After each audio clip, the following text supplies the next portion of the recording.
Քո տանը աղոթքիդ անկյունը ունեցիր։ Հնարավորության դեպքում անգամ աղոթքի սենյակ։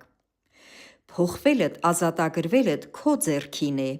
եթե կանգնես Տիրոջ առաջ ու ասես. «Տեր, ահա ես այսպիսին եմ, սա կա իմ մեջ, սա էլ կա, էն էլ կա»,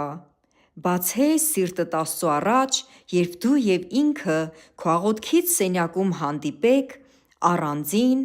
բոլորի աչքից ու ականջից հեռու, հակառակ դեպքում ինչքան ուզում ես գնա ընտիր եկեղեցիդ։ Լսիր ընտիր եղբայրների ընտիր քարոզները, չես փոխվի երբեք։ Դու գիտես ինչ կա քո սրտում, քո ներսում, բառ առ բառ արտաբերիր Տիրոջ առաջ, վարվիր այսպես ու կփոխվի կյանքդ, կթոթափես հին ադամական էությունդ,